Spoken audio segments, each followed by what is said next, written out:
Many years into this is 2023. It's in the shop here at Heritage Park getting fixed. Just so you know what's going on, they're putting the wheels on, I guess. There you go, folks. It's hard to see this angle.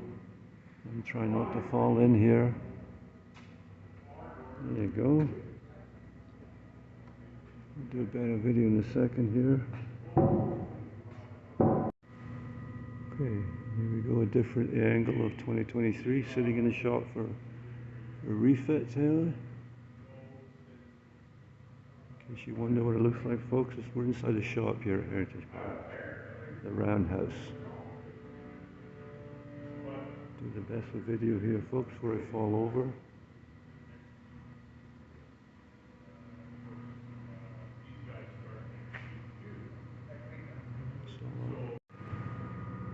Okay, it's a bit bad with the video.